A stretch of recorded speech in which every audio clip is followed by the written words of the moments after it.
Assalamu alaikum students. I hope you all are fine. I'm your computer teacher and welcome to your online class. Let's open page number 138. आज हम student करेंगे exercise के short question answer.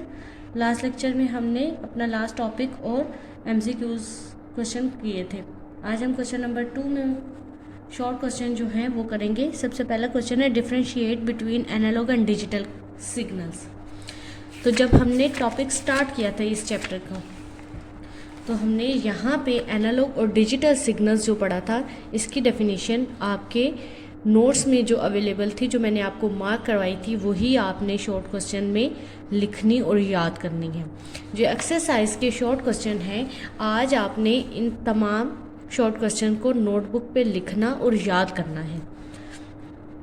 Second question है why digital signal are used in computer system. Computer system में digital signals क्यों use किए जाते हैं, इसकी रीज़न जो है वो भी नोट्स में अवेलेबल है कि हम सिग्नल्स इसलिए जो है कंप्यूटर सिस्टम में डिजिटल सिग्नल इसलिए यूज़ करते हैं कि कंप्यूटर जो है ओनली 2 डिजिट्स की सूरत में डाटा को एक्सेप्ट करता है, that is 0 and 1 binary digit. That's why digital signal are used in computer system. Third is name the properties of a good communication system. तो 3 कम्युनिकेशन सिस्टम की properties जो थी, एक टाइमलीनेस थी, एक डिलीवरी एंड एक्यूरेसी जो थी, 3 communication characteristics थी, वो आपने इस क्वेश्चन में लिखनी और याद करनी है। 4th नंबर पे है give any 3 reason why guided communication media is more reliable than unguided media. कि गाइडेड मीडिया जो है वो अनगाइडेड मीडिया से क्यों रिलायबल है। इस क्वेश्चन का आंसर आपके नोट्स में अवेलेबल है, वहाँ से आपने लिखना है। 5th क्वेश्चन है what is meant by transmission impairment. Page number 132 पे इसका आंसर है the error that occur during the data communication from one point to another called transmission impairment. ये क्वेश्चन था what is meant by transmission impairment, कि transmission impairment क्या होती है। When a signal is transmitted over communication medium it may have different types of impairment. Impairment occur due to imperfect characteristic of communication medium. यहाँ तक ठीक है। Next question है differentiate between attenuation and distortion. तो ये भी आपके पास यहीं इसी पेज पे है। अटेन्यूएशन क्या थी? Attenuation is the fall of signal strength with the distance as a signal travel through a communication media which, ये नहीं लिखेंगे आप, which is shown in figure, आप फिगर खुद बनाएंगे।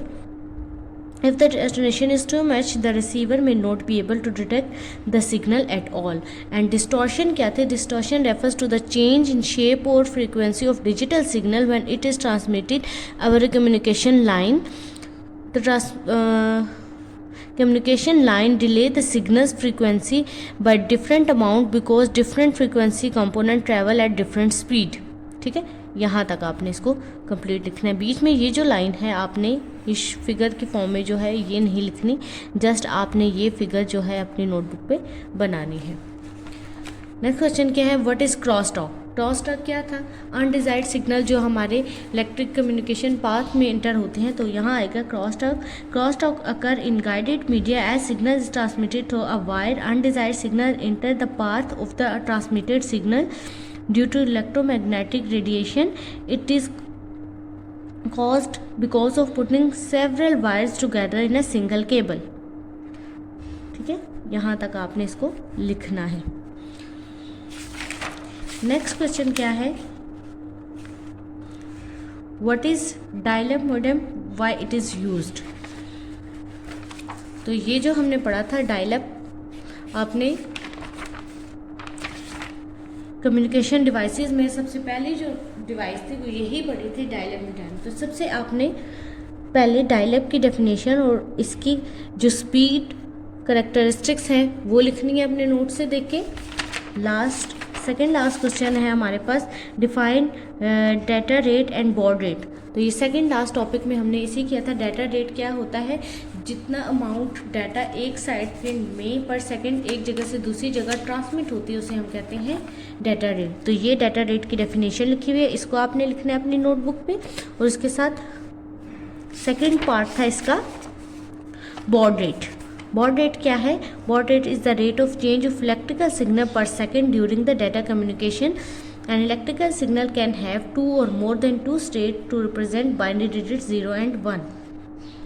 फिर आपने इसको शॉर्टकट फॉर्म में कैसे लिखना है? If electrical signal has two state then baud rate and data rate are same. If the electrical signal has 4 states to represent binary data, then the baud rate and data rate will not be same. Last question है what define bandwidth. तो आप यहाँ से bandwidth की definition लिखेंगे. Bandwidth describe the overall data transmission capacity of a medium or channel. It represents the amount of data that passes through a network connection per unit of time. Bandwidth also measured in bits per second like data rate. तो इस तरह आपने आज अपने homework में ये तमाम question जो है अपनी नोटबुक पे लिखने और याद करने हैं. Thank you student. अल्लाह हाफिज़.